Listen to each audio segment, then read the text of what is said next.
పాట సంఖ్య 11. పాట సంఖ్య 11 పాడుకుందాం. సప్లిమెంటరీ పుస్తకంలో 11వ పాట. ఆకాశమా, ఇది రాలేదన్నది.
పాట సంఖ్య 4వ పాట పాడుకు.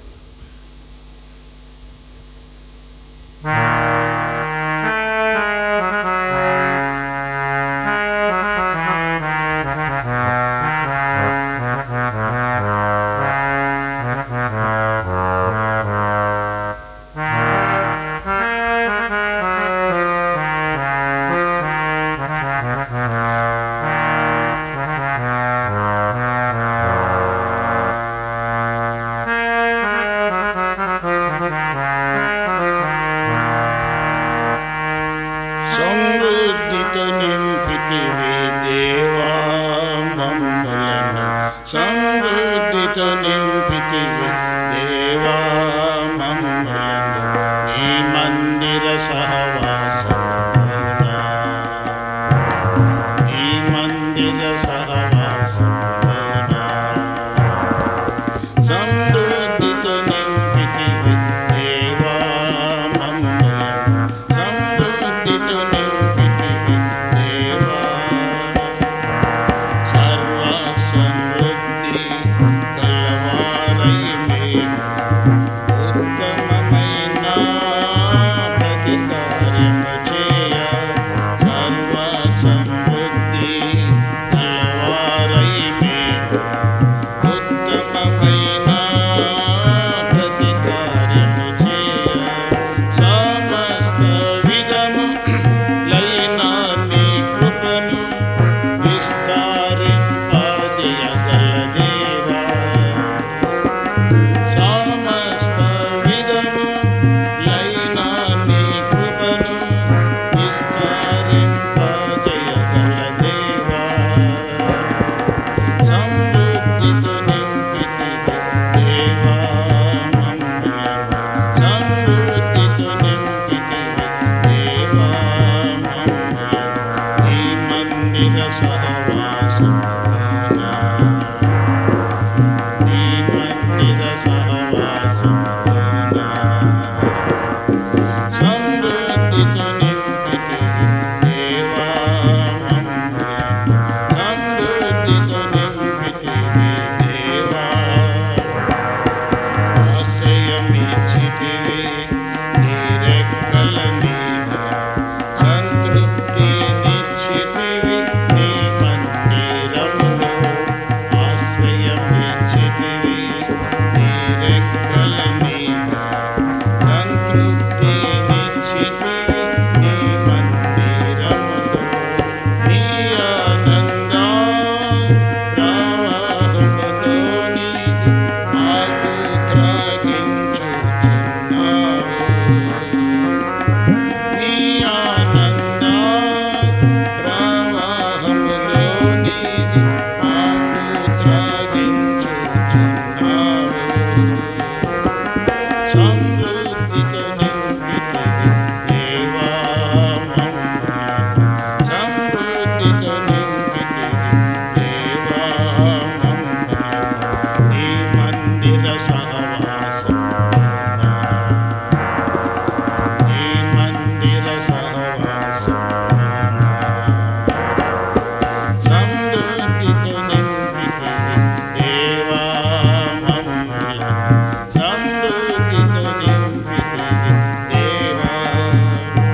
బైబిల్ కోరస్ పాడదాం.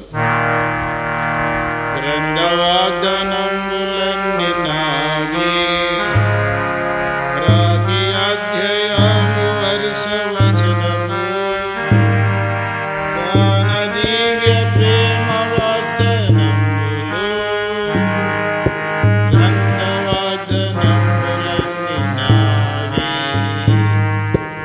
every promise in the book is mine, every chapter, every verse, every line, all the blessings of His love divine, every chapter,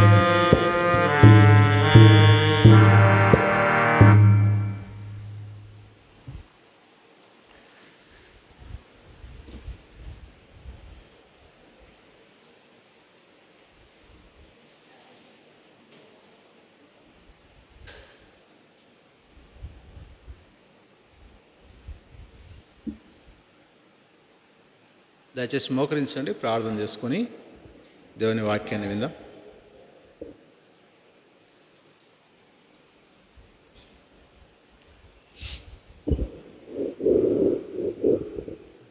ప్రేమల దేవా, పరిశుద్ధమైన తండ్రి, యేసుక్రీస్తు ప్రభు మా రక్షకుని నామములో మీ పాదములకు వందములు, స్తుతులు, స్తోత్రము చెల్లించుకుంటున్నాం. మిమ్మల్ని పూజిస్తున్నాం, మిమ్మల్ని హెచ్చిస్తున్నాం, మీ నామమును గొప్ప చేయుచున్నాం. ప్రభువా, మీ మంచితనాన్ని బట్టి ఉదయకాలం నుంచి ఇంతవరకు మీ కాపుదల భద్రత మాకు అనుగ్రహించి, మీ ఆరోగ్యపు రెక్కల నీడతో మమ్మల్ని కప్పి, మా జీవాన్ని క్రీస్తు యేసులో భద్రపరిచి, మా ఆయుష్ పొడిగించి, ప్రభువా మా జీవితంలో మీరు చేసిన మేలు మహోపకారాలన్నిటి బట్టి మీకు ఎంతో వందనం చెల్లించుకుంటున్నాం. ఈ సాయంకాల సమయంలో మీ యొక్క మాటలు విన్నట్లుగా ప్రభువా మీ ప్రజలమైన మమ్మను ప్రేమించి మీరు సమకూర్చిన మీ ప్రేమ అంతటి బట్టి మీకు ఎంతో వందనములు చెల్లించుకుంటున్నాం. చేరువచ్చిన వారిని బట్టి వందనాలు. ఇంకా ఎవరైతే మీ ఏర్పాట్లో ఉన్నారో ప్రభువా దయతో మీరు ప్రోత్సహించి మీ సన్నిధానంలోకి మీరు తీసుకురమ్మని ప్రార్థిస్తున్నాం. వారి ఆటంకములన్నింటినీ తొలగించి ప్రభా సకాలంలో మీ ఆలయంలోకి చేరినట్లుగా మీ ప్రజలను మీరే ప్రేరేపించమని ప్రార్థిస్తున్నాం. దయగల దేవా, నిరాశుని నన్ను కూడా జ్ఞాపకం చేసుకోండి. అయోగ్యని, అపాత్రుని ప్రభా, ఏ యోగ్యత లేనివాడిని, బలహీనుని ప్రభా దయతో మీ శిలువ రక్తాన్ని ప్రోక్షించండి. ప్రభాలను ఖాళీ చేసి మీ ఆత్మను నింపు ప్రభా.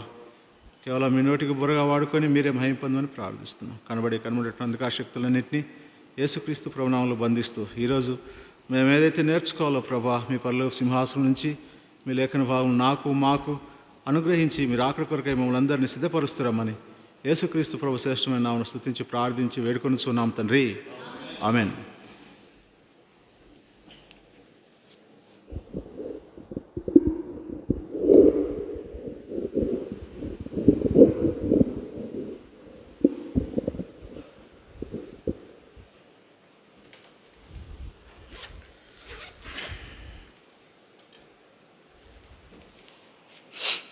యాకోబు పత్రిక 1వ అధ్యాయం. యాకోబు పత్రిక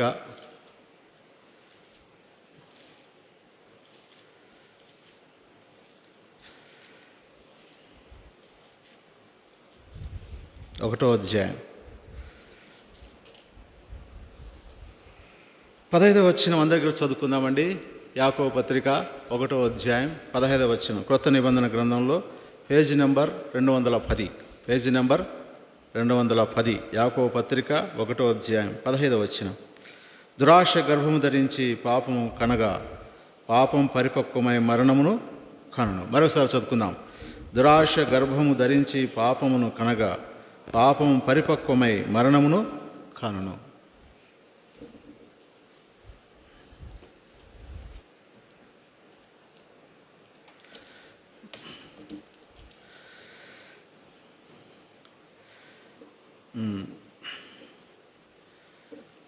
సంఖ్యాకాండం, దయచేసి సంఖ్యాకాండము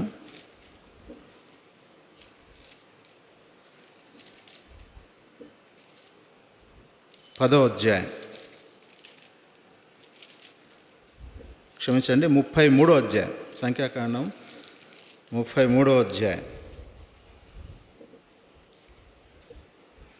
16 వచనం చదువుకుందామండి. 16 వచనం చదువుకుందాం.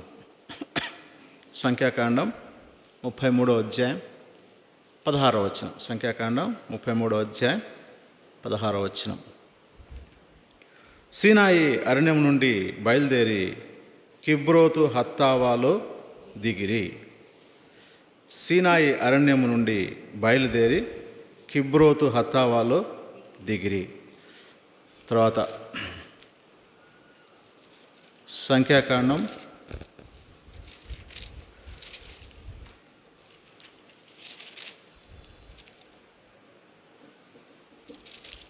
11వ అధ్యాయం, సంఖ్యాకాండం 11వ అధ్యాయం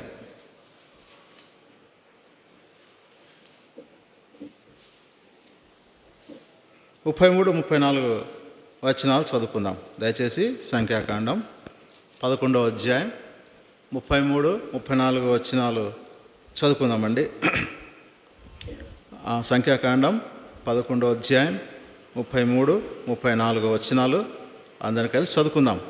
ఆ మాంసము ఇంకా వారి పండ్ల సందున ఉండగానే అది నమలక మునిపే యెహోవా కోపము జనుల మీద రగులుకొనెను. యెహోవా తెగుల చేత వారిని బహుగా బాధించెను. మాంసాపేక్ష గల వారిని జనులు అక్కడ పాతిపెట్టినందున ఆ స్థలమునకు కిబ్రోతు హత్తావా అను పేరు పెట్టబడెను. కిబ్రోతు హత్తావా అని ఫుట్నోట్లో ఒకటి ఉంది. ఆ ఒకటికి కింద ఏముందండి? దురాశ. దురాశ కలిగినటువంటి ప్రజలను అక్కడ పాతిపెట్టారు. పాతిపెట్టిన తర్వాత తిరిగి యాత్ర కొనసాగింది. యాత్ర ఎక్కడి దాకా వచ్చింది? కానాను యాత్ర. సీనాయి పర్వతం దగ్గర మనం ఉన్నాం. పోయిన వారం సీనాయి పర్వతం దగ్గర ఉన్నాం. సీనాయి పర్వతం దగ్గర ఏం జరిగింది?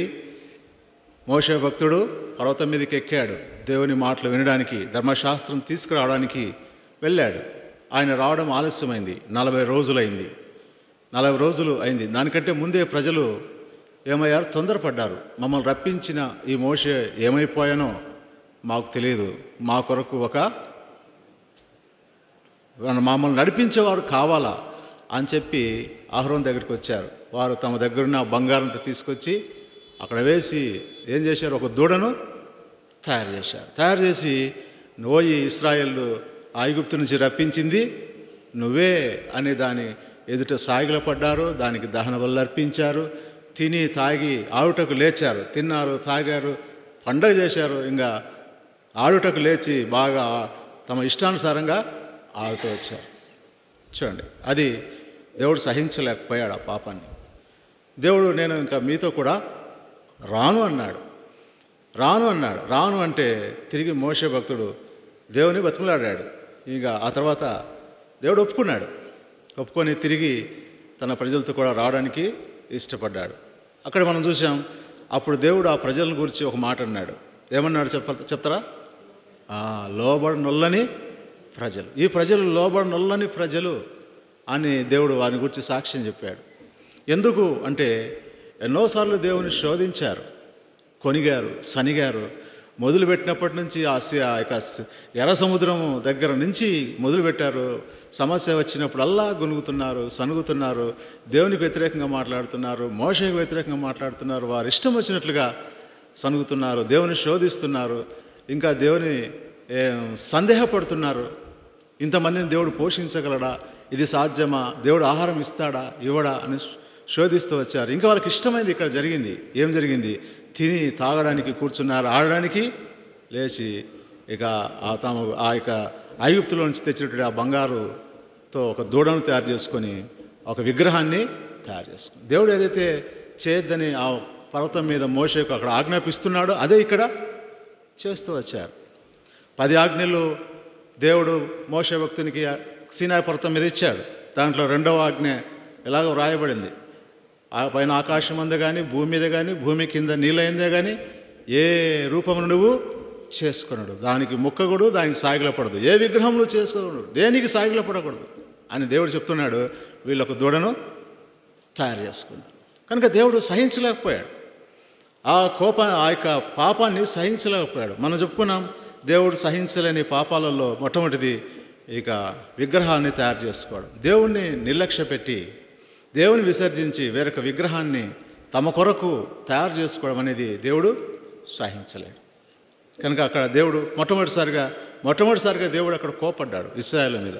ఇంతకుముందు సనిగారు గొనిగారు, కానీ దేవుడు సహిస్తూ వచ్చాడు. దేవుడు తన మహిమను చూపడానికి ఇష్టపడుతూ వచ్చాడు. ఇంకా ప్రజలు తన మహిమను గురించి తెలుసు ఎన్నో అద్భుతాలు చేస్తూ వచ్చాడు. ఎర్ర సముద్రాన్ని 2 పాయలుగా చేశాడు. దేవుని మహిమ ప్రజలు చూచారు. ఆహారం అన్నారు, పైనుంచి ఆహారం కురిసింది. మాంసం అన్నారు, పూరేళ్ళు వచ్చి ఆ యొక్క పాలన్నీ కప్పాయి. ఇంకా నీళ్ళు అన్నారు, బండ నుంచి నీరు వచ్చింది. ఎన్నో అద్భుతాలు ప్రజలు తమ కళ్ళారా చూస్తున్నారు. కానీ ఇంకా వారు అలాగా దేవుని శోధిస్తూనే ఉన్నారు. అయితే దేవుడు తన మహిమను చూపుతూ వచ్చాడు. అయితే ఎప్పుడైతే దేవుని విసర్జించి తమ కొరకు ఒక దూడ కావాలని కోరుకున్నారో అప్పుడు దేవుడు చాలా కోపడ్డాడు. కనుక మన జీవితంలో కూడా అటువంటి విగ్రహాలను మనం ఎప్పుడైతే ఇష్టపడతామో, ఆ విగ్రహాలు అనేటి అది ఒకవేళ వారు ఆ దినాన బంగారు దూడ చేసుకున్నారు, ఇంకా రకరకాలైన విగ్రహాలు మన జీవితాల్లో ఉండొచ్చు.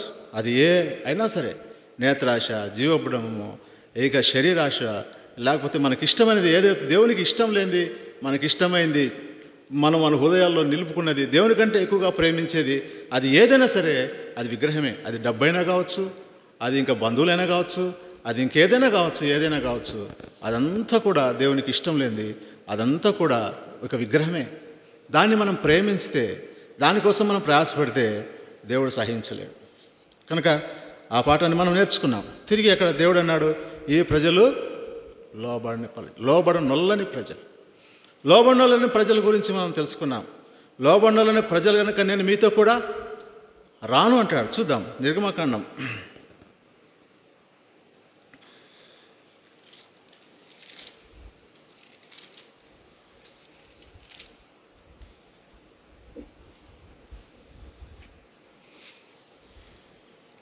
32వ అధ్యాయం 9వ వచనం చదువుతాను. మరి యెహోవా ఇట్లా నేను ఈ ప్రజలను చూచి ఉన్నాను, ఇదిగో వారు లోబడనొల్లని ప్రజలు, కావున నీవు ఊరకుండుము, నా కోపం వారి మీద మండును. కనుక లోబడనొల్లని ప్రజలపైన దేవుని కోపము మండుతుంది. గుర్తుపెట్టుకుందాం. లోబడనొల్లని ప్రజలంటే లోబడడానికి ఇష్టం లేని ప్రజలు, అనగా తిరుగుబాటు చేసేవారు. అంతే కదా. మనకు మాట చెప్తే అది కాదు ఇంకోటి అంటే అర్థం ఏమిటి? అదే తిరుగుబాటు. దాన్నే లోబడడానికి ఇష్టం లేనిది తనము అని చెప్పి మనం అనుకోవచ్చు. తిరుగుబాటు చేయడం, గొనగడం, సనగడం, ఇలాగా లోబడడానికి ఇష్టపడకపోవడం, దాన్ని ఏమంటామంటే లోబడనొల్లని జీవితం అని చెప్పి అంటాం. ఎప్పుడైతే లోబడనొల్లని జీవితం మనం కలిగి ఉంటామో దేవుని కోపం కింద ఉంటాం. దేవుని దయ మన మీద ఉండదు. ఎట్లా వస్తుంది దేవుని దయ చెప్పండి? దేవుడు ఒక మార్గం మనకు చూపిస్తే మనం ఆ మార్గంలో పోకపోతే, ఆ పోవడానికి ఇష్టపడకపోతే మరి దేవుని కోపం కాక దేవుని దయ వస్తుందా? ఆశీర్వాదం వస్తుందా? ఎందుకు దేవుడు ఆ మార్గాన్ని చూపుతున్నాడు? ఆ మార్గంలో మనకు క్షేమం ఉంది కనుక, ఆ మార్గంలో మనకు మేలు జరుగుతుంది కనుక, అది దేవుని మార్గము కనుక. అయితే మనం దాన్ని విడిచిపెట్టి ఇంకొక మార్గాన్ని వెళ్ళడానికి ఇంకొక దాన్ని ఇష్టపడితే మనం దేవుని కోపం కిందికి రామా? ఒకవేళ దేవుని యొక్క ఆశీర్వాదాలు మన కోసం దేవుడైతే సిద్ధపరిచాడో దాన్ని పొందగలుగుతామా? దేవుడు ఏర్పరిచిన మార్గంలో మనం వెళ్ళకపోతే దేవుడు మన కొరకు ఏది సిద్ధపరిచాడో, దేని కొరకు మనం ఆయన తీసుకువెళ్తున్నాడో ఆ మార్గంలో వెళ్ళలేము, ఆ సిద్ధపరిచేటి పొందలేము. నిజంగా ఆ ప్రజలు కానాను కూడా చేరలేరు. లోబడకపోతే కానాను చేరతారా? చేరలేరు. ఏదైతే దేవుడు ఉద్దేశించాడో పాలు తేనెగల దేశానికి తీసుకువెళ్ళాలి, తన ప్రజలను ఆశీర్వదించాలా, దీవించాలా, మంచి స్థితిలో ఉంచాలా అని దేవుడు ఏదైతే కోరుకున్నాడో అక్కడికి ఆ ప్రజలు వెళ్ళలేరు. కారణం ఏమిటంటే దేవుని మార్గాన్ని విడిచి వాళ్ళు ఇంకొక మార్గాన్ని ఎన్నుకున్నారు. దేవుడు కోపడ్డా? దేవుడు ఎంత క్రయం ఇచ్చి వాళ్ళని విమోచించాడు. నా ప్రజలని పేరు పెట్టి పిలిచాడు, వారి కోసం క్రయం చెల్లించాడు, వారి కోసం నాయకుని ఏర్పాటు చేశాడు, వారి కోసం అద్భుతాలు చేశాడు, వారి కోసం సర్వాన్ని త్యాగం చేసి వారు నడిపిస్తుంటే వారు తనను విడిచి ఇంకొక మార్గాన్ని వెళితే వారి కొరకు సిద్ధపరిచినవన్నీ ఏమైపోవాలి? ఎవరు వాటిని స్వతంత్రించుకుంటారు? కనుక నిజంగా నీవు నేను కూడా దేవుడు మన కొరకై ఎన్నో ఉద్దేశాలు కలిగి ఉన్నాడు. ఆయన మన ఎడల గొప్ప కార్యములు చేయడానికి ఇష్టపడుతున్నాడు. నిన్ను తలగా ఉంచుతాను కానీ నిన్ను తోకగా ఉంచనన్నాడు. కనుక దేవుడు మన ఎడల ఎన్నో ఉద్దేశాలు కలిగి ఉన్నాడు. ఎన్నెన్నో గొప్ప గొప్ప సంగతులు, కంటికి కనబడనివి, చెవికి వినబడనివి, మనుష్య హృదయమునకు గోచరం కానీ ఎన్నెన్నో ఆయన మన కొరకై సిద్ధపరుస్తున్నాడు. మనం దారి తప్పితే దేవుని కోపం రాదా? కనుక పరీక్షించుకుందాం ఒకసారి. కనుక దేవుని కోపము, లోబడని జీవితం మనం కలిగి ఉంటే దేవునికి కోపం వస్తుంది. అదే 33వ అధ్యాయం, నిర్గమకాండం 33వ అధ్యాయం 3వ వచనం, మీరు లోబడనుల్లని ప్రజలు గనుక నేను మీతో కూడా రాను. దేవుడు అంటాడు, మీరు ఎటువంటి వారు? లోబడనుల్లని ప్రజలు కనుక నేను మీతో కూడా రాను. చూడండి, దేవుడు ఒక మాట, నేను మీతో కూడా రాను అంటాడు. ఆయన పేరేం పేరు? ఇమ్మానుయేలు. ఏం పేరు ఆయనకు? ఇమ్మానుయేలు అంటే అర్థం ఏమిటి? ఇమ్మానుయేలు అనే పేరునకు భాషాంతరమున దేవుడు మనకు తోడు అని అర్థం. దేవుడు తోడుగా ఉండేవాడు, అయితే నేను మీతో కూడా రాను అంటాడు. కారణం ఏమిటి? మీరు లోబడనొల్లని ప్రజలు కాబట్టి నేను మీతో కూడా రాను. ఒకవేళ నేను వస్తే మిమ్మల్ని ఏం చేస్తాను? దహించి, ఒకవేళ నేను మీతో కూడా రాను, త్రోవలో మిమ్మను సంహరించేదనేమో, అటువంటి కోపం ఉంది నాకు. కనుక ఇవన్నీ మనం గమనించినప్పుడు నిజంగా అప్పుడు ఏమన్నాడంటే ప్రభు ఇక్కడ 5వ వచనంలో, కాగా యెహోవా మోషేతో ఇట్లా, నేను నీవు ఇశ్రాయేలుతో మీరు లోబడనొల్లని ప్రజలు, ఒక్క క్షణం మాత్రం నేను మీ మధ్యకు వచ్చి మేము నిర్మూలన చేసేది కనుక మిమ్మల్ని ఏమి చేయవలనది నాకు తెలియనను, మీ ఆభరణంలో మీ మీద నుండి తీసివేయడి. అక్కడ ఆభరణములన్నీ తీసివేశారు. ఏ ఆభరణంలో అయితే బంగారు విగ్రహాన్ని చేసుకున్నారో దానికి సంబంధించిందంతా అక్కడ విడిచిపెట్టాలి. ఆ విగ్రహానికి సంబంధించిన ఆ ఆశలు అవన్నీ కూడా అక్కడ విడిచిపెట్టిన తర్వాతనే ప్రయాణము సాగి. కనుక లోబడని జీవితం దేవుడు కోపడతాడు, లోబడని జీవితం దేవుడు వెంట రాడు. ఇంకొక మాట కూడా చూద్దాం. యెషయా గ్రంథం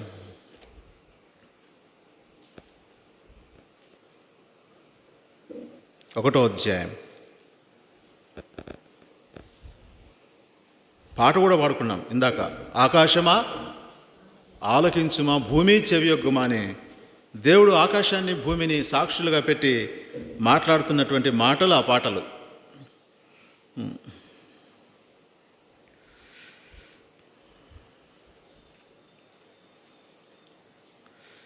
3వ వచనం, ఎద్దు తన కామందు నెరుగును, గాడిద సొంతవాని దుడ్డు తెలుసుకొను. ఇశ్రాయేలులకు తెలివిలేదు, నా జనులు యోచింపరు. పాపిష్టి జనమా, దోషభరితమైన ప్రజలారా, దుష్ట సంతానమా, చెరుపు చేయి పిల్లారా, మీకు శ్రమ. పై వచనం రాయబడింది, వారు నా మీద తిరుగుబడి ఉన్నారు. తిరుగుబడినటువంటి ప్రజలు, లోబడినటువంటి ప్రజలు. ఈ తిరుగుబడినటువంటి ప్రజల గురించి దేవుడు ఏమంటాడంటే, ఓ తిరుగుబడిన ప్రజలారా, లోబడినటువంటి ప్రజలారా, మీకు శ్రమ. ఏంటంట? శ్రమ. లోబడకపోతే శ్రమే. యోనా భక్తుడు ఉన్నాడు. ఒక భక్తుడు ఉన్నాడు, ఆయన పేరు యోనా. దేవుడు ఏమన్నాడు? నినివేకు పో అన్నాడు. ఏమన్నాడు? అది ఎక్కడ పోయాడు? లోబడినట్లే ఉన్నాడు, కానీ తర్షీషు పోయే ఓడ ఎక్కాడు. ప్రయాణం బాగా సవ్యంగా సాగిందా? సాగలే. ఎంత కష్టమైందో. గాలి, తుఫాను, చివరికి ఎత్తి సముద్రంలో వేయాల్సి వచ్చింది. సముద్రంలో వేస్తే ఏమైంది? చేప మింగింది. చేప కడుపులో 3 దినాలు ఉన్నాడు. ఎంత శ్రమో లోబడినటువంటి జీవితం. అయితే దేవుడు కోపించుతూనే వాత్సల్యత చూపేవాడు. విడిచిపెట్టాడు. ఆయన విడిచిపెట్టే దేవుడు కాదు.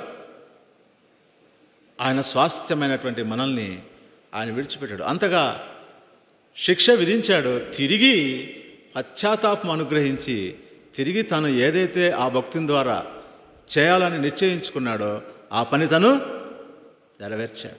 చూడండి, కనుక లోబడిన అటువంటి జీవితం అది శ్రమలతో కూడినటువంటి జీవితం. కనుక లోబడేది నేర్చుకుంటే, ఇంకా లోబడకపోతే ఏమొస్తుంది? ఇక్కడ యెషయా గ్రంథంలోనే, యెషయా గ్రంథం 1వ అధ్యాయం 20వ వచనం, యెషయా గ్రంథం 1వ అధ్యాయం 20వ వచనం, సమ్మతింపక తిరుగుబడిన యెడల నిశ్చయముగా మీరు ఖడ్గం పాలవుతారు. అంటే తీర్పుకు గురవుతారు. తీర్పు ఉంది మీకోసం, జాగ్రత్త. ఖడ్గానికి బలైపోతారు. ఆ ఖడ్గం నుంచి తప్పించడానికి నేను తప్పించాను. అయినా తిరిగి మీరు తిరుగుబడుతూ ఉంటే, ఇంకా లోబడకపోతే నిశ్చయంగా మీకోసం ఖడ్గమే ఉంది, తీర్పే ఉంది. కనుక జాగ్రత్తగా ఉండాలి.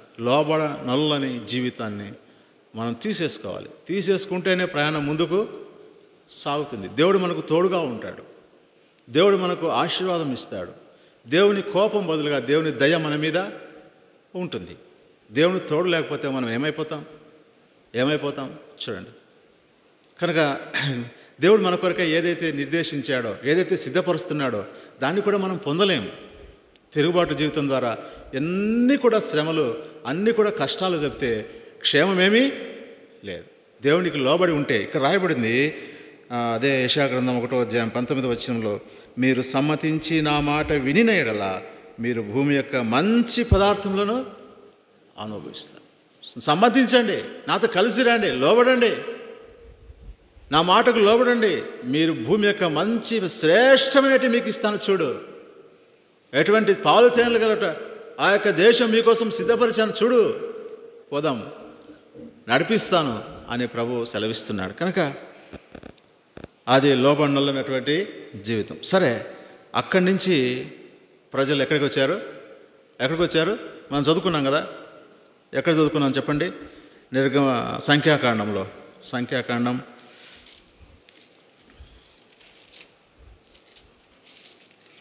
33వ అధ్యాయం కదా, 33వ అధ్యాయం 16వ వచనం. సంఖ్యాకాండం 33వ అధ్యాయం 16వ వచనం. సీనాయి అరణ్యం నుండి బయలుదేరి కిబ్రోతు హత్తావాలో దిగారు. ఇంకా ప్రయాణం అక్కడి నుంచి సాగింది. మళ్ళా అప్పుడు నేను రాను మీతో కూడా అన్నాడు ప్రభు. అయితే నిజంగా తిరిగి కోపించునే వాత్సల్యత చూపేటువంటి దేవుడు మోషే భక్తుడు ఆయన సన్నిధిలో ప్రాధేయపడుతూ వచ్చినప్పుడు నిజంగా ఇక్కడ దైవజనుల యొక్క ప్రాముఖ్యత కూడా గుర్తించగలగాలి మనం. చూడండి, ఈ ప్రజల పక్షంగా మోషే భక్తుడు ఏం చేస్తున్నాడు? దేవుని సన్నిధిలో బతిమలాడుతున్నాడు, దేవుని సన్నిధిలో ప్రాధేయపడుతున్నాడు. దేవుడు ఆయన మనవి ఆలకించి సరేపా వస్తాపా అని వచ్చాడు. కనుక దేవుడు మన కొరకై దైవజనులను, దైవ సేవకులు మన కొరకై ఉంచాడు. వారు కూడా మన పక్షంలో విజ్ఞాపన చేసేవారుగా ఉంటారు. మన పక్షంలో దేవుడు వారి ప్రార్థన ఆలకించి మనకు మేలు చేసేవాడుగా ఉంటాడు. కనుక మనం ఆ విషయాన్ని కూడా మనం జ్ఞాపకం ఉంచుకోవాలి. కనుక ఇక్కడ మనం గమనించినట్లయితే 33వ అధ్యాయం సంఖ్యాకాండం 16వ వచనంలో సీనాయి అరణ్యంలోంచి ఇక బయలుదేరి నెక్స్ట్ స్టేజ్ ఏదంటే కిబ్రోతు హత్తావా. ఈ కిబ్రోతు హత్తావా అని ఎందుకు అక్కడ పేరు వచ్చిందంటే అక్కడ ప్రజలు ఏం జరిగింది చూద్దాం. ఏం జరిగింది అక్కడ 11వ అధ్యాయంలో అది విపులంగా వ్రాయబడింది. 11వ అధ్యాయంలో, అదే సంఖ్యాకాండం 11వ అధ్యాయం.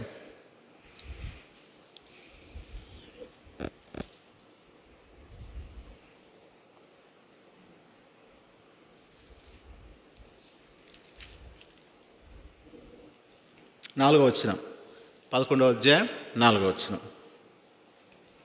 వారి మధ్యనున్న మిశ్రిత జనము మాంసాపేక్ష అధికముగా కనపరచగా ఇశ్రాయేలును మరలా ఏడ్చి మాకెవరు మాంసం పెట్టెదరు? ఐగుప్తులో మేము ఉచితముగా తిరిగిన చేపలను, కీరకాయలను, దోసకాయలను, కూరాకులను, ఉల్లిపాయలను, తెల్లగడ్డలను జ్ఞాపకమునకు వచ్చుచున్నవి. ఇప్పుడు మా ప్రాణము సొమ్మసిల్లుచున్నది. చూడండి, ఇప్పుడు మా ప్రాణము ఏందయ్యా, ఏంది ఆహారం ఇది? ఏంది ఆహారం? ఏం తింటున్నారు వారు? మన్నా తింటారు. ఏంటి మన్నా? దేవదూతల ఆహారం అంట. అది దేవదూతల అంత శ్రేష్టమైన ఆహారం దేవుడిస్తే ఏంది ఆహారం అయ్యా? అసలు ఐగుప్తులో చేపలు, మాంసం ఉచితంగా వచ్చేటి చేపలు ఫ్రీగా ఎన్ని కావాలంటే అన్నీ ఊరికే పట్టుకొచ్చుకొని తిని కుండల కాడ కూర్చొని వండుకొని కడుపుండా తృప్తిగా తింటాటి. కీరకాయలు, దోసకాయలు, తెల్లగడ్డలు, ఎర్రగడ్డలు, అబ్బా ఇది ఏం ఆహారం? ఇది రుచించడంలే. దేవుని వాక్యం రుచించడంలే, దేవుడిచ్చే ఆహారం రుచించడంలే, తృప్తి లేదు.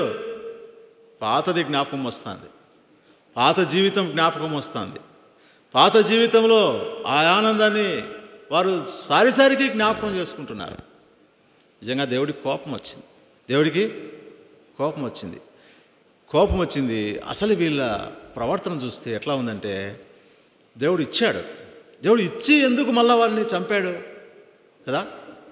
వాళ్ళు మాంసాహారం అడిగారు, దేవుడు ఎట్లా ఇచ్చాడు ఇక్కడ చూడండి. 11వ అధ్యాయం 30వ వచనం నుండి చదువుతాను. అప్పుడు మోషేయు ఇశ్రాయేలు పెద్దలు పాలెంలోనికి వెళ్ళిరి. తరువాత యెహోవా సన్నిధి నుండి ఒక గాలి బయలుదేరి సముద్రంపై నుండి పూరేలను రప్పించి పాలెము చుట్టూ ఈ ప్రక్కను ఆ ప్రక్కను దిన ప్రయాణం అంత దూరం వరకు భూమి మీద 2 మూరల ఎత్తున వాటిని పడవేసెను. కావున జనులు ఆ దినమంతయు, ఇక్కడ బాగా గమనించాలా, 33వ వచనం బాగా గమనించండి. కావున జనులు ఆ దినమంతయు ఆ రాత్రి అంతయు మరుసటి దినమంతయు లేచి ఆ పూరెలను ఇంక అదే పనిలో పడినారు. వా, 2 అడుగుల ఎత్తు. వా, చూసేసరికి ఏమైంది ప్రజలకు? ఆ దినమంతా కూర్చుకున్నారు, రాత్రంతా కూర్చుకున్నారు. రాత్రంతా అదే పని, రాత్రంతా అదే. మళ్ళా తెల్లారింది, మళ్ళా అదే పని. సమకూర్చుకొని వాళ్ళ కొరకు ఎంత ఆశ, ఎంత ఆశ. ఇంకా సమకూర్చుకోవడమే కాదు, చూడండి 32వ వచనం. సమకూర్చుచుండి తక్కువ కూర్చుకొనిన వాడు 100 తూములను కూర్చుకొనెను. తరువాత వారు తమ కొరకు పాలెము చుట్టూ వాటిని పరచిరి. ఇంకా ఏమైతే ఇంకంత పరిచి పెట్టుకున్నారు. ఇదంతా నాది, ఇదంతా నాది, ఇదంతా నాది అని ఆ పూరేలను. ఎంత ఆశ, ఎంత ఆశ. దేవుడు మళ్ళీ అడిగితే ఇయ్యడా? ఇస్తాడు. ఒకసారి ఇచ్చాడు, అది చూద్దాం. అదెక్కడ నిర్గమాకాండం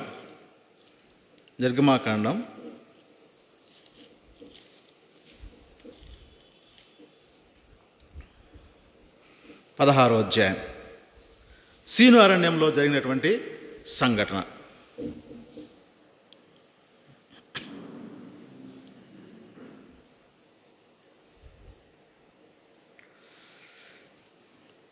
మూడవ వచనం. ఇశ్రాయేలు మేము మాంసం 3వ వచనం 16వ అధ్యాయం 3వ వచనం 16వ అధ్యాయం నిర్గమకాండం 16వ అధ్యాయం 3వ వచనం. ఇశ్రాయేలీలు మేము మాంసం వండుకొను కుండల యొద్ద కూర్చుండి తృప్తిగా ఆహారము తిన్నప్పుడు యెహోవా చేతి వలన ఏల చావకపోతిమి. ఈ సర్వసమాజను ఆకలి చేత చంపుటకి అరణ్యంలోనికి మమ్మను అక్కడి నుండి తోడుకొని వచ్చితు అని వారితో. అక్కడ కూడా వచ్చింది. సీను అరణ్యంలోకి వచ్చేసరికి మళ్ళా మాంసం గుర్తొచ్చింది. అప్పుడు దేవుడు కోపల్లా. అప్పుడు ఏమన్నాడు చూడండి,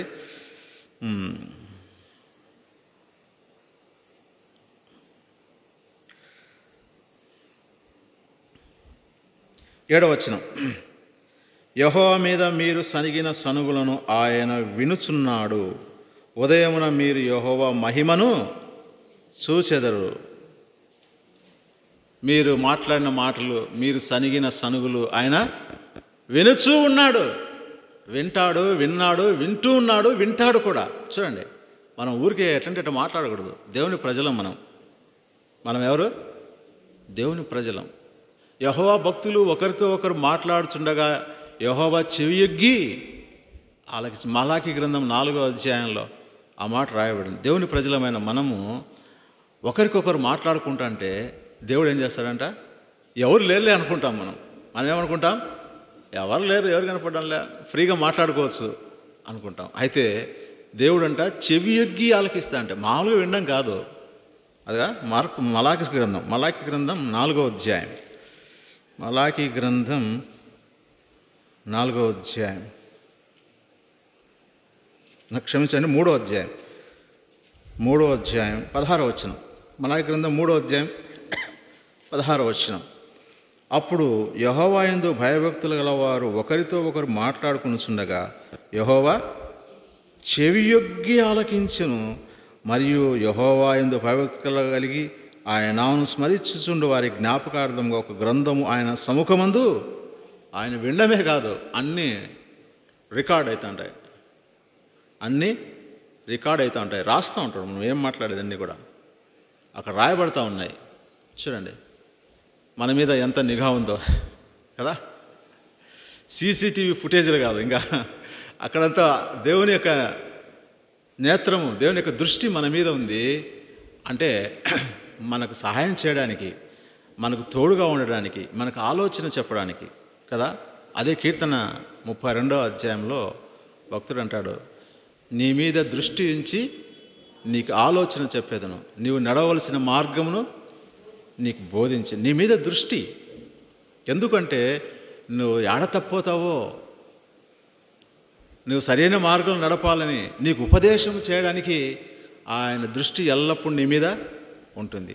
ఆయన చెవియొగ్గి ఆలకిస్తాడు. చెవియొగ్గి అంటే ఇష్టపడి ఇంకా ఏం మాట్లాడతాడు. చెవియొగ్గి అంటే ఏమర్థం అవుతుందంటే ఇంకా వినబడని కూడా ఏం చేస్తాము, ఎవరైనా మాట్లాడుతూ అంటే కూడా కాసేపు ఉండు, ఆయన విందాం, ఆయన ఏదో మాట్లాడుతున్నాడు విందామని చెవి అట్లా పెట్టి మనం మాట్లాడేది కూడా ఆపి వాళ్ళు మాట్లాడే మాటల మీద మన చెవి పెడతాం. అంటే దాని మీద కాన్సన్ట్రేషన్తో, వినడంలో కూడా కాన్సన్ట్రేషన్తో వింటాం. చూడు, దాన్ని చెవియొగ్గి ఇష్టపడి చెవియొగ్గి ఏం మాట్లాడతాను అన్నట్లుగా వింటాడు, దాన్ని కూడా రాస్తాడు. కనుక జాగ్రత్తగా ఉండాలి. ఇప్పుడు వీళ్ళు గొనిగే గొనుగులు ఆయన విన్నాడు. వింటూ ఏమన్నాడంటే, సరే రేపు ఉదయం నా మహిమ మీరేందో చూస్తారు అన్నాడు. అక్కడ ఏమైంది చూద్దాం. 12వ వచనం, అదే నిర్గమకాండం 16వ అధ్యాయం 12వ వచనం. నీవు సాయంకాలమున మీరు మాంసము తిందురు, ఉదయమున ఆహారం చేత తృప్తి పొందురు, అప్పుడు మీ దేవుడినైన యెహోవా నేనే అని మీరు ఇంకా తెలుసుకుంటారు. ఇన్ని అద్భుతాలు చేశాడు, ఇంకా కూడా చెప్తున్నాడు, అయ్యా మీకోసం మీకు మాంసం కావాలా? చూడండి, రేపు ఉదయాన్ని మీకు కోరారు కదా మాంసం కావాలని, సరే రేపు ఉదయం ఏంది మన్నా, దేవదూతలు భుజించేటువంటి ఆహారం. సాయంత్రం మీరు కావాలన్నారు కదా, మాంసం కావాలన్నారు కదా, సాయంత్రం చూడండి ఏమవుతుందో. సాయంత్రం కూడా సాయంత్రము మాంసాహారం, సాయంత్రము మాంసాహారం. ఎక్కడది చదవండి అక్క.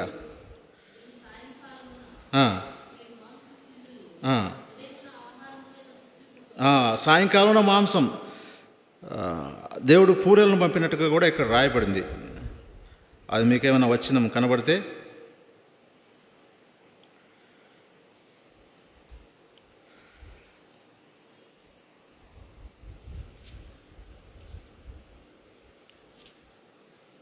ఇదే అధ్యాయంలోనే దేవుడు, అదే 13వ వచనమే, 13వ వచనం, 16వ అధ్యాయం 13వ వచనం.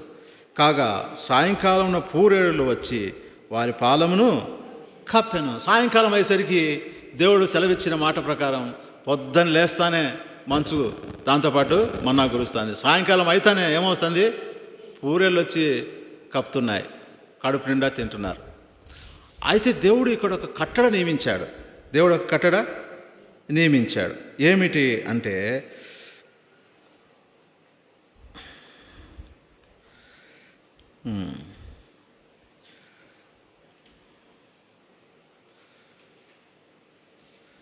పదహారో అధ్యాయం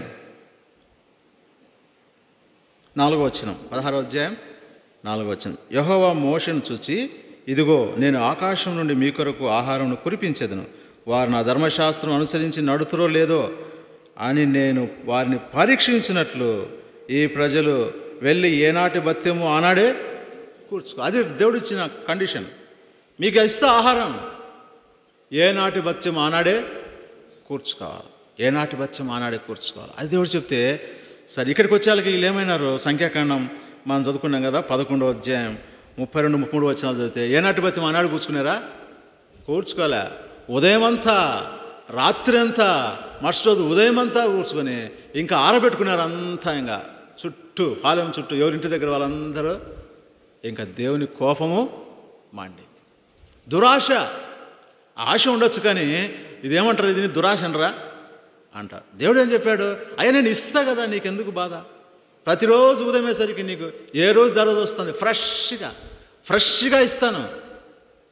నీకు కావాలా సాయంత్రం వస్తాయి, పూరేలు వస్తాయి, మళ్ళా అడుగు మళ్ళీ ఇస్తాను, మళ్ళా ఇస్తాను. కానీ ఇదేంటిది తిన్నారు, తినండి, ఇంకా ఉదయము రాత్రి మళ్ళా ఉదయము అంతా కూడా కూర్చుకొని ఆరబెట్టుకొని ఎంత ఆపేక్ష. కనుక దేవుడు కోపము వారి మీద మండి అక్కడ ఏమయ్యారు, అక్కడ చాలామంది తెగులు చేత చచ్చిపోయారు. మాంసాపేక్ష గల వారిని జనులు అక్కడ పాతిపెట్టినందున ఆ స్థలమునకు కిబ్రోతు హత్తావా. ఇదిలో మన పాఠం ఏంటంటే కిబ్రోతు హత్తావా అంటే ఏమిటి? దురాశ. ఈ దురాశ అక్కడ పాతి పెడితేనే అవతల ప్రయాణం. ఈ ప్రయాణంలో మనం ఏం చేయాలా? ఈ దురాశను ఏం చేయాలా? పాతి పెట్టాలా. ఈ దురాశ మనలోనే ఉంటే ఈ దురాశ గర్భము ధరించి పాపము కంటుంది. పాపము పరిపక్వమై మరణాన్ని కంటుంది. మరణానికి కారణం మరణానికి కారణం ఏమిటి? వీళ్ళు మరణించినారు.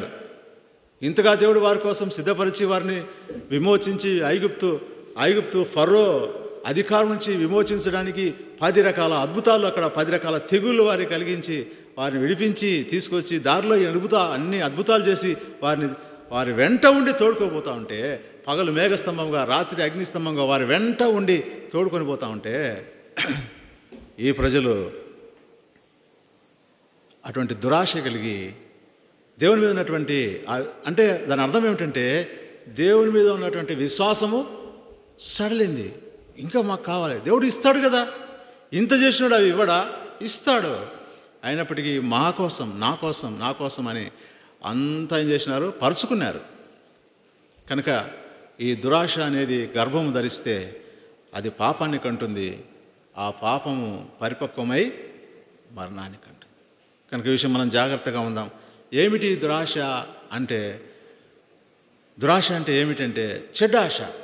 ఏదైతే ఆశించకూడదో దాన్ని ఆశించడం, ఏదైతే చేయకూడదో, ఏదైతే చూడకూడదో దాన్ని చూడాలని ఆశపడ్డం, ఏదైతే తినకూడదో దాన్ని తినాలని ఆశపడ్డం, ఏదైతే దేవుడు వద్దన్నాడో దాన్ని చేయాలని ఆశపడ్డాం. దేవుడు ఈరోజుకి ఇది కూర్చుకో, ఇది నీకు చాలంటే ఆహా నాకు ఇది కాదు, నాకు ఇంకా కావాలని ఆశపడ్డాం.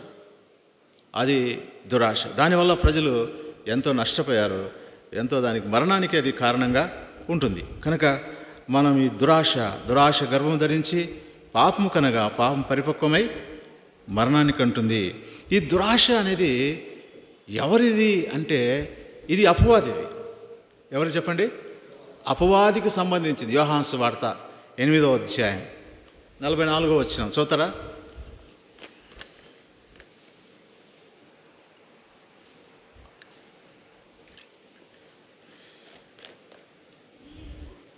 చదువు. అపవాది సంబంధులు మీ తండ్రి దురాశలు నెరవేర్చ కోరుచు ఉన్నారు. మీ తండ్రి దురాశలు. ఎవరి దురాశలు అవి? అపవాది సంబంధులు. అపవాది దురాశ కలిగినటువంటి వాడు. వాని దురాశ ఏమిటి అంటే దేవుడు వాడిని ఉన్నతమైన స్థానంలో ఉంచాడు, ఒక ప్రాముఖ్యమైన స్థానంలో ఉంచాడు. కెరూబు, ముఖ్యమైనటువంటి కెరూబుగా ఉంచాడు. అయితే ఇతను ఏం కోరుకున్నాడు? దేవునితో సమానంగా ఉండాలని. దేవుడు తనకిచ్చిన ఆ స్థానం కంటే ఇంకా ఒక స్టెప్ దేవునితో సమానంగా ఉండాలని కోరుకున్నాడు. చూడండి, దేవుని దగ్గర ప్రముఖమైన కెరూబుగా ఉన్నటువంటి వ్యక్తి తన సంగీతంతో లేదా దేవుడు తనకిచ్చినటువంటి ఆ యొక్క తలాంతో దేవునిని సంతోషపరిచేటటువంటి వ్యక్తి ఇంకా తను ఏం చేశాడు? దేవునితో సమానంగా ఉండాలి. నా సింహాసనాన్ని ఇంకా పైన, ఈ సింహాసనం సరిపోలే, ఈ సింహాసనము ఇంకా దేవునితో సమానంగా ఇచ్చించుకుంటాడు. ఎప్పుడైతే అటువంటి ఆశ తనలో ఏర్పడిందో, అటువంటి కోరిక తనలో ఏర్పడిందో, దేవుడు అక్కడి నుంచి ఎక్కడ దోశాడు? పాతాళములు ఒక మూలకు తోసేశాడు. అక్కడున్నాడు ఎక్కడికి వచ్చాను, ఎక్కడ ఉన్నాడు ఎక్కడికి వచ్చాను. అది దురాశ. దేవుడు ఇచ్చిన దాంతో తృప్తి పడకపోవడమే దురాశ. దేవుడు తనకిచ్చిన దానికంటే ఎక్కువగా ఆశపడ్డమే. అంతే కదా మనకు అర్థమయ్యేది. ఇక్కడ ఏమన్నాడు? దేవుడు ఇచ్చాడు, ఒక స్థానం ఇచ్చాడు, ఇంకా దేవునితో సమానంగా ఉండాలని ఆశపడ్డాడు. ఆశపడి ఎంత నష్టపోయాడు. అదే స్వభావాన్ని తీసుకొచ్చి ఎక్కడ తీసుకొచ్చాడు? అవకాడికి తీసుకొచ్చాడు. అవకాడికి తీసుకొచ్చి అవ్వలో కూడా అదే స్వభావాన్ని కలిగించాడు. చూడు, అవ్వా దేవుడు ఇది మీతో చెప్పాడా, ఇది తినద్దని చెప్పాడా అంటే అవును. ఇది నిజమా అని వచ్చాడు. అవును. ఏమంటే ఇది తింటే మీరు ఏమవుతారంట? ఏమవుతారని చెప్పాడు. ఇది తింటే ఏమవుతాడు? దేవతలు అయిపోతారు. అంతే కదా చెప్పింది. ఏం చెప్పాడు అపవాది? వానికి ఆ ఆశ సావలే. 3వ అధ్యాయం ఆదికాండం 3వ అధ్యాయం.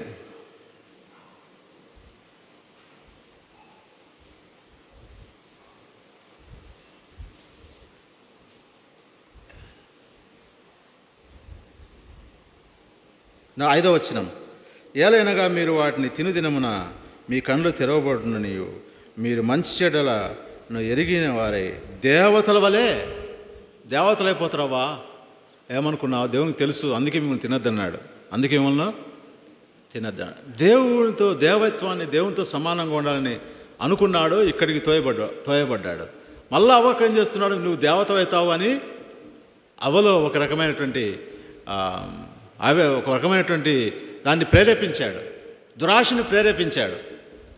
దేవత అవ్వాల్సిన అవసరం ఏముంది? దేవుడు ప్రతి చల్లబుట్టిన దేవుడు వస్తున్నాడు, దేవునితో మాట్లాడుతున్నారు, కూర్చొని ఎదురెదురుగా మాట్లాడుతున్నారు. ఇక ఏది కావాలంటే దేవుడు ఇస్తున్నాడు, సమస్తాన్ని ఇస్తున్నాడు.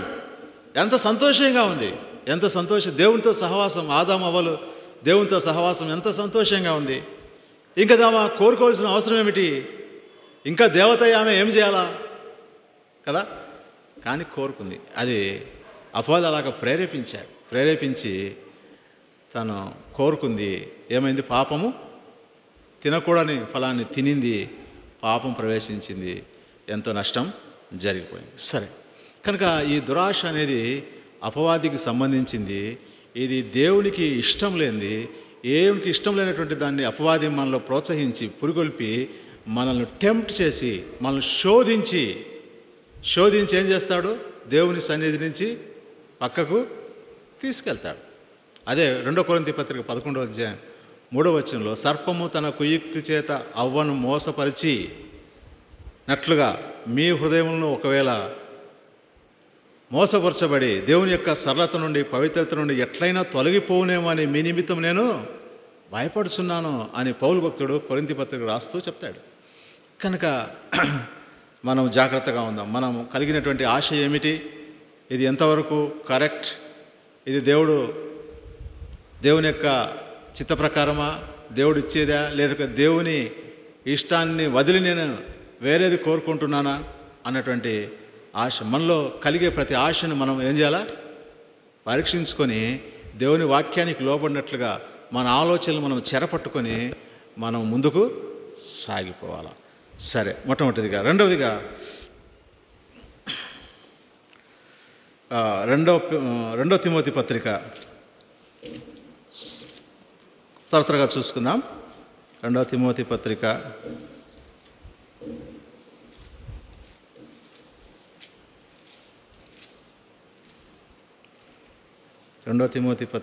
4వ అధ్యాయం 3వ వచనం. ఎందుకనగా జనులు హితబోధను సహింపక దురద చెవులు గలవారై తమ స్వకీయ దురాశలకు అనుకూలమైన బోధకులను తమ కొరకు పోగు చేసుకుని, తమ స్వకీయ దురాశలకు అనుకూలమైన బోధకులు. ఈ దురాశ ఎట్లాంటిదంటే చూడండి, దేవుని కూడా తమకు అనుకూలంగా మార్చుకోవాలి. ఎంత భయంకరమైనటువంటి దురాశ! చాలామంది ఈ దినాల్లో కొంతమంది బోధకులు ఏం బోధిస్తారు? అదేం తప్పు లేదు, సినిమా చూడొచ్చు, ఇంకా అదేమవుతుంది, అది ఎంటర్టైన్మెంట్. సినిమా చూడొచ్చు, ఆ టీవీ చూడొచ్చు, అది చూడొచ్చు, సీరియల్ చూడొచ్చు, దానికి దీనికి ఏం సంబంధము లేదు. అదేం శరీరంతో చేసే పాపం కాదు కదా, చేయొచ్చు, అది చేయొచ్చు, ఇది చేయొచ్చు. కనుక ఏదైతే దేవుడు వద్దని చెప్తాడో దాన్ని ఏం తప్పు లేదులే, ఏం పాపం లేదులే అని సమర్థిస్తూ బోధించేటటువంటి బోధకులు లేస్తున్నారు. అటువంటి వారి ఎడల ప్రజలు ఏం చేస్తున్నారు? పరిగెడుతున్నారు. కారణం ఏమిటంటే వారి ఇష్టం, అది వారి స్వకీయ దురాశలకు అనుకూలమైనటువంటి బోధ, అది వారి ఆశలకు అనుకూలమైనటువంటి బోధ. ఇక్కడ నిజమైనటువంటి దైవజనులు ఏం చేస్తారు? ఖండిస్తారు, బుద్ధి చెప్తారు. ఆ ఖండిస్తే వాళ్ళకి ఇష్టం ఉండదు. ఏంది నా గురించి చెప్తున్నాడు, ఏంది నా గురించి చెప్తున్నాడు, ఏంది నాకు ఇది ఇట్లా తమకు ఇష్టం లేనటువంటి బోధ సహించదు. ఏమవుతుంది? సహించదు. హృదయం గుచ్చబడుతుంది, హృదయం గాయపరచబడుతుంది. అది ఎందుకు గుచ్చబడుతుంది, ఎందుకు గాయపరచబడుతుంది అంటే నిన్ను సరిచేయడానికే. కానీ దాన్ని విసిగించుకోకూడదు. ప్రభువు చేయు శిక్షకు నువ్వు విసుగవద్దు. ఎందుకు శిక్షిస్తాడు ప్రభు, ఎందుకు మాట్లాడతాడు అంటే నీ పరిశుద్ధతను కాపాడడానికి కోసమే ప్రభు అప్పుడప్పుడు శిక్షిస్తాడు, అప్పుడప్పుడు గద్దిస్తాడు, మాట్లాడతాడు, బుద్ధి చెప్తాడు.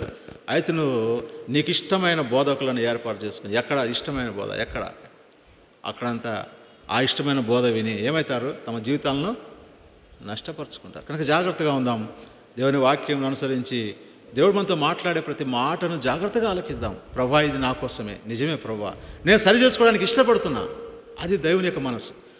అదేదైనా సరే దేవుని వాక్యంలో నుండి వచ్చినటువంటి మాట, ఇక్కడ చెప్పబడే మాటలు దేవుని గ్రంథంలో నుండి వచ్చినటువంటి మాటలు, దేవుడు మనతో మాట్లాడే హృదయంలో గుచ్చబడినప్పుడు ఏం చేయాలి? మనం మనసు మార్చుకోవాలా. దాన్ని దాన్ని దాన్ని దాన్ని ఇంకొక రకంగా తీసుకోకూడదు. అపోస్తల కార్యంలో ఆ దినాన ప్రజలు గుచ్చబడి ఏం చేశారు? మారు మనసు పొందారు. 2వ అధ్యాయం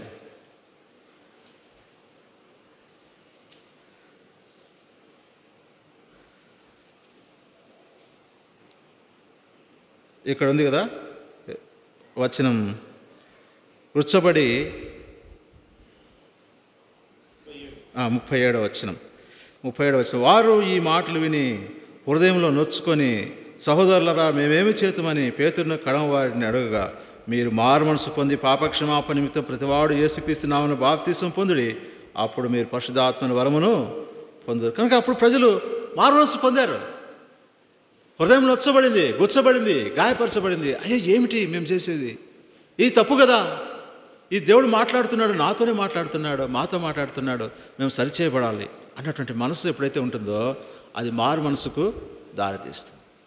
రక్షణ పొందుతాం, దేవుని ఆశీర్వాదాలు పొందగలుగుతాం. కనుక మనం వినేటువంటి బోధ విషయం కూడా మనం జాగ్రత్తగా ఉందాం. దురద చెవులు వద్దు. దురద చెవులు కలిగి మనం అటు ఇటు మనకిష్టమైనటువంటి బోధ మనము వినొద్దు. దేవుడు బోధించినటువంటి బోధ ఏదో అది వింటే మనం దురాశ నుంచి తప్పించబడతాం. ఇంకా 2వ పేతురు పత్రిక 3వ అధ్యాయం 3వ వచనం. 2వ పేతురు పత్రిక 3వ అధ్యాయం 3వ వచనం. అంత్యదినములలో అపహాసకులను అపహసించు వచ్చి తమ స్వకీయ దురాశ చొప్పున నడుచుకొనుచు ఆయన రాకను గూర్చిన వాగ్దానం ఏమాయను? పితరులు నిద్రించిన మొదలుకొని సమస్తమును సృష్టి ఆరంభం ఉన్నట్లే నిలిచిన అని చెప్పుదని మీరు మొదట తెలుసుకునే వాళ్ళను. ఈ దురాశ కలిగినటువంటి స్వకీయ దురాశల చొప్పున నడుచుకునే వారు ఏమంటారంటే, ఎందయ్యా దేవుడు వస్తాడు, దేవుడు వస్తాడు, దేవుడు వస్తాడని ఎప్పటి నుంచి చెప్పబడతా ఉంది? యేసు ప్రభు యేసు వార్త ప్రకటించాడు. కాలం సంపూర్ణమైనది, మారు మనసు పొంది సువార్తను, దేవుని రాజ్యము సమీపించినదని అప్పుడే చెప్పాడు. ఎన్ని సంవత్సరాలైంది? కాబట్టి ఇదేమొద్దు. కానా పీనా, ఓనా ప్రాణమా, తినుము త్రాగుము సుఖించుము, ఎటువంటి బోధ. కనుక జాగ్రత్తగా ఉండండి. ప్రభు తన వాగ్దానాన్ని గురించి ఆలస్యం చేసేవాడు కాడు. ఎప్పుడు వస్తాడో ఆయన, ఈ క్షణం వస్తాడో ఎప్పుడు వస్తాడో తెలియదు. నిజంగా ఈ దినాల్లో దేవుని రాకడ గురించి చెప్పేవాళ్ళు కరువయ్యారు. కనుక దేవుని రాకడ గురించి ఎప్పుడు వస్తాడో ఆ దినాల్లో భయపడేవారు. దేవుడు ఎప్పుడు వస్తాడో, అమ్మా నేను ఇలా ఉన్నానే, దేవుడు ఇప్పుడు వస్తే నా జీవితం ఏమైపోతుందో, దేవుడు ఇప్పుడు ఒకవేళ ఈ దినాన రాత్రి వస్తే నేను పరలోక రాజ్యం పోతానా, నరకం పోతానా, అయ్యో నాలో ఈ అపవిత్రత ఉందే, నా పాపం ఉందే అని భయపడి దేవుని సన్నిధిలో మారు మనసు పొంది దేవుని సన్నిధిలో పాపాలు ఒప్పుకొని ఎంతో భయభక్తులు కలిగి జీవించేవారు. కానీ కాలం మారుతున్న కొద్దీ ఏమవుతుంది? చిన్నగా భయం అనేది పోతూ ఉంది. సాధారణమైపోతుంది. క్రైస్తవ జీవితం సాధారణమైపోతుంది. కానీ అది చాలా భయంకరమైనటువంటి పరిస్థితి. కనుక దేవుని రాకడ సమీపంగా ఉంది. దేవుడు తన వాగ్దానం గురించి ఆలస్యం చేసేవాడు కాడు. కనుక మనం ఏదైతే వింటున్నామో, దేవుని రాకడ గురించి వింటున్నామో, ఆయన త్వరగా రానయ్యున్నాడు. కనుక మనం జాగ్రత్త కలిగి మన స్వకీయ దురాశలన్నింటినీ పక్కన పెట్టి దేవుని వాక్యం అనుసరించి భయభక్తులు కలిగి జీవించితిమా, ఆయన వచ్చినప్పుడు ఆయన సన్నిధిలో ఉండడానికి ఎత్తబడతాం. ఒకవేళ ఈ మాటలు నిర్లక్ష్య పెట్టి మన స్వకీయ దురాశలను నెరవేర్చుకోవడానికి ఇష్టపడితేమా, దురాశ గర్భం ధరించి ఏమవుతుంది? పాపం కొంటుంది. పాపం పరిపక్వమై మరణానికి అంటుంది. కనుక ఈ విషయాలు, ఇంకా కొన్ని విషయాలు ఉన్నాయి. అయితే మరి మీరు ధ్యానించండి, సమయం లేదు కనుక. ఈ స్వకీయ దురాశల చేత ఈడవబడి శోధనకు కూడా గురవుతాం. శోధన, పాపము, ఈ మరణము, ఇవన్నీ కూడా కాన్సిక్వెన్సెస్, దాని ద్వారా వచ్చేటటువంటి ఇవన్నీ ఈ దురాశ వల్ల ప్రజలు ఏం చేశారు, మాంసాపేక్ష ఎక్కువైపోయి తిని ఇక వారి నోళ్ళలో ఉండగానే దేవుడు వారికి శిక్ష విధించాడు. అక్కడ సమాధి చేయబడ్డారు. అందుకే అక్కడ కిబ్రోతు హత్తావా అనే పేరు వచ్చింది. సరే, ఈ కిబ్రోతు హత్తావా సీనాయి నుంచి ఎక్కడికి వచ్చారు? సీనాయి పర్వతం నుంచి కిబ్రోతు హత్తావాకు వచ్చారు. ఇక్కడ ప్రజలు దురాశ ఉన్నారు. మనం కూడా దురాశ ఉండకూడదు అన్నటువంటి దాని గురించి పాఠాలు కొన్ని నేర్చుకున్నాం. తర్వాత ఇక్కడి నుంచి ఎక్కడికి వెళ్తారో రేపు వారం మనం చూద్దాం. దయగల దేవుడు లేఖన భాగాన్ని దీవించునుగాక.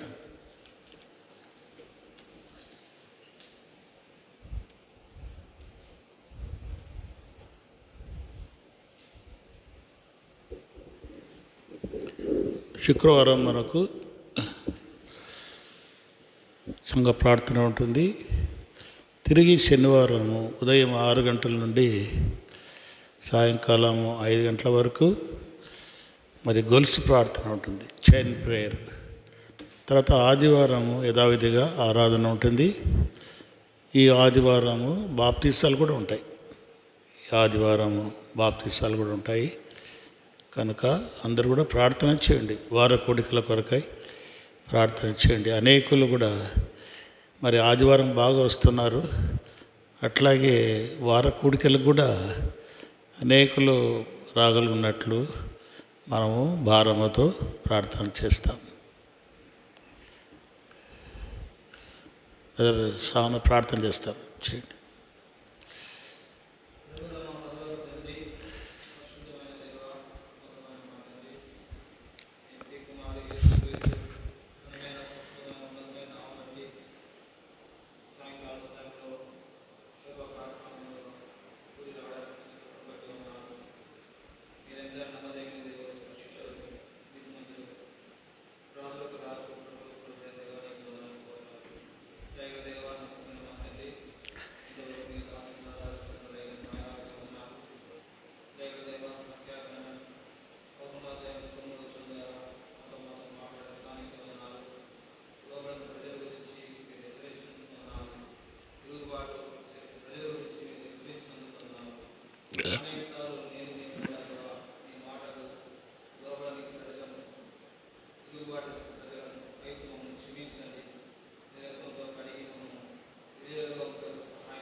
ఆమేన్.